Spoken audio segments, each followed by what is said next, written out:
Welcome, everybody, to another episode of the Talking with Heroes talk show program. I am Bob Calvert, the founder, talkingwithheroes.com, and also now a 501c3, thank you for your service.us. And some of you may have heard on social media or website that I'm now in San Antonio, Texas. We've been here a couple times before, interviewing folks with veterans with USAA, military support groups. And so we're here doing that again. We have a number of really neat days of meeting with some veterans and military families coming up here. And this is our first stop. And I am here at the Steven A Cohen Military Family Clinic at Endeavors. And I'm amazed at everything I'm finding out what they do here. And you all are going to find out here because we're going to do a number of interviews. And we're going to start out with a 21-year Air Force veteran. He's a clinician here. His name is Jeremy Lynn. So first of all, thank you for your service. Thank you. And why don't you start out and tell people a little bit about yourself and your service. So as you said, my name is Jeremy Lynn. Joined the Air Force a little over 21 years ago in 1997. Not sure of what I really wanted to do whenever I retired or got out of high school, and joined the Air Force. Started off as an aircraft mechanic, working on C-130s, F-16s, F-15s, and A-10s, climbing inside the fuel tanks, making sure they fly and take care of the mission. After about 6 years of doing that, I came down to San Antonio to be a drill instructor, MTI as the Air Force calls them. I did that for about a little over 4 years, trained a couple thousand new recruits into the Air Force. Following that, I decided to cross-train into flight engineer on the C-130s. So I went on the C-130Es and H models, flying cargo and troops in and out of Iraq, Afghanistan, different parts of Asia, Africa, different portions like that. Best job in the Air Force. Got to see a lot of really cool places.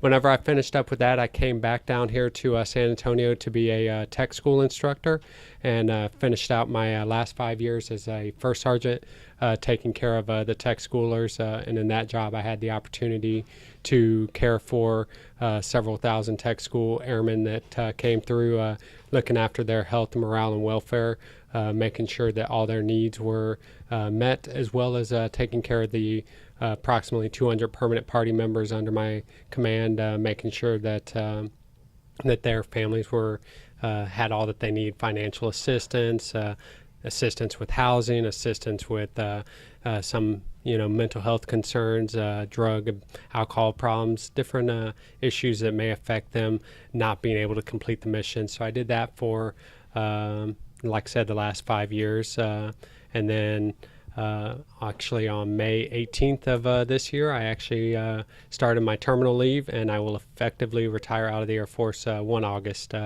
So in about a month and a half from now, I'll officially be retired out. So that's basically where I'm at. So Drill instructor. I love listening to the drill instructors, but I'm not sure all the soldiers do. Afterwards, I'm sure they enjoy it. I'm sure they enjoy it and they realize how much they benefited.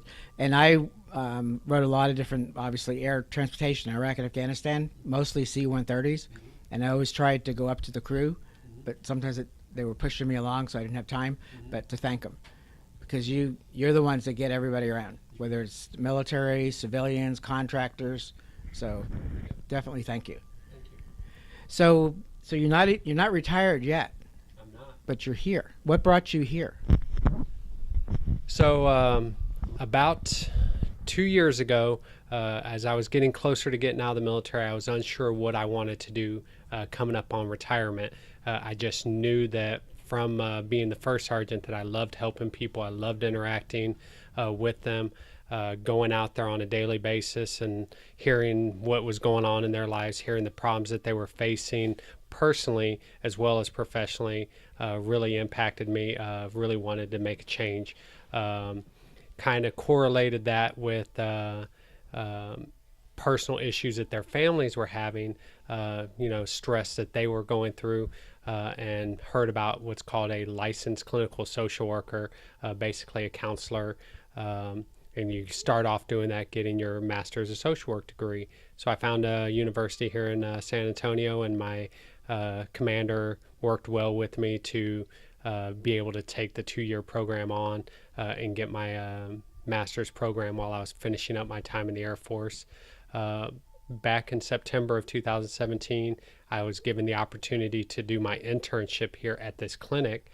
So I interviewed under the team there, and they brought me in as an intern, seeing clients, seeing different ranges of individuals dealing with PTSD. Some were dealing with just depression, marital problems associated with time military service or readjustment, some kids that were, going through different aspects of it. But all of our clients that we see here have some affiliation to the military, whether it be a grandparent, a parent, something has tied them to the military in some way.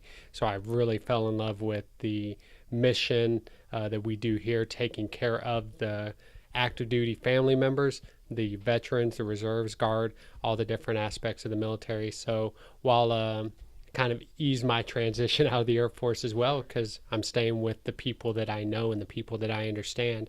So back in May, I was given the opportunity to do what's called a fellowship, which is for the next 2 years. The clinic has brought me on to continue getting my licensed clinical social work degree. So it's about a 2-year program that I will stay here, and I will continue to see clients on a daily basis, continue to help serve our veterans and our active duty members while I'm pursuing my social work licensing degree.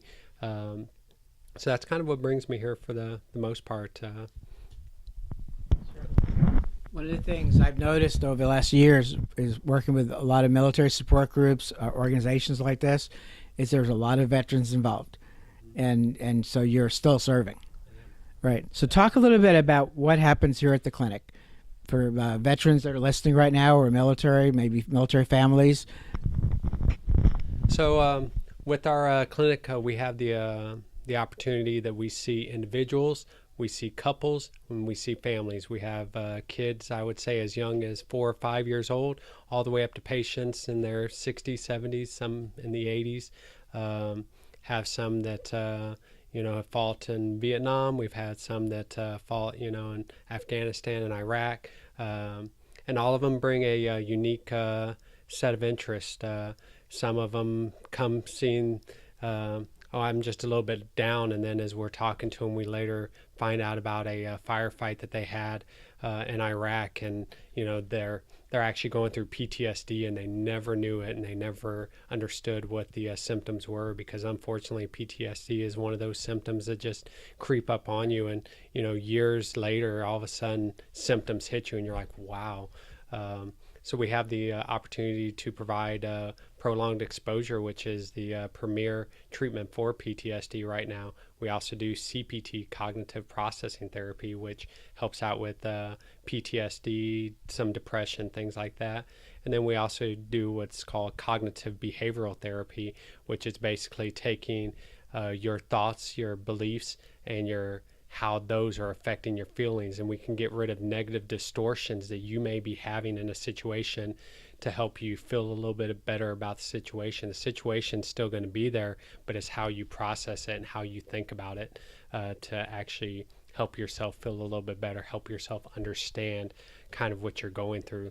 And sometimes it's just sitting there talking and actually being able to, express how mad you are, or how sad you are, how things that you've never told anybody else, because military has that stigma. We have to be strong, we have to always be ready, we can't show emotion, we can't do that, and you get it so ingrained in your head that it's hard to actually turn that switch off and actually seek the help and let your spouse know that you're hurting, let your spouse know that you need assistance, and through offering these kind of sessions, we actually get that opportunity to be able to help them out and get the compassion, get the help that they need during that time.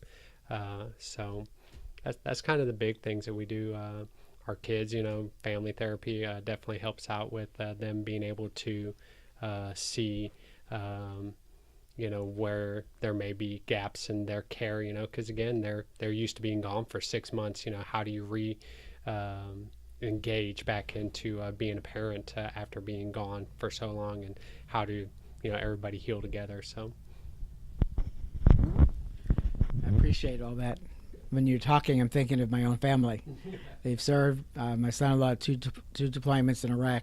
What I noticed though when I found out about the clinic here is there's also a Steven A Cohen clinic in Denver. And so are there other cities? there are. From what I'm aware, there's 11 clinics open right now, and there's more to be growing throughout the coming years. They're partnering with different ones, so we're partnered with Endeavors, but I think Dallas has Metro Care, and there's a couple of other clinics throughout. LA has one, DC has one. So they're kind of all over, and they're popping up very rapidly and providing the services. And right now the services are free or little cost to veterans. So that's a good thing for those that don't necessarily have health care. And unlike the VA, we will take individuals regardless of their dishonorable discharge or honorable discharge. Some individuals, have conditions that don't necessarily, allow them to be seen by the VA, but we will help them out. That's good. So I want to learn more of maybe some of the other videos coming up here about the founder. It's amazing reading about his story, and also these other cities. So people watching can say, wow. Because when I first pulled it up on the website, I told my daughter and her husband, I said, hey, they've got one of these in Denver. It's not that far. So, okay. So before we go, would you like to give a shout out to our troops serving around the world? To all of our military members still serving, I want to thank you for your service. Stay safe wherever you're at, and keep your head down. Thank you. Thank you. So, and it's First Sergeant, right? So we're talking to First Sergeant Jeremy Lynn, 21 years in the Air Force, now working here at the Steven A Cohen Military Family Clinic at Endeavors. And so I want to say to our men and women who are serving around the world, especially those of you in harm's way, be safe, stay alert. And for everybody watching this, you probably know somebody that could benefit from watching this video. And we're depending on you. We're asking you to share every video, just like we've been doing with previous videos, but we have a lot of really great information coming out on the videos here in San Antonio, Texas. And so thank you very much. God bless you. God bless America.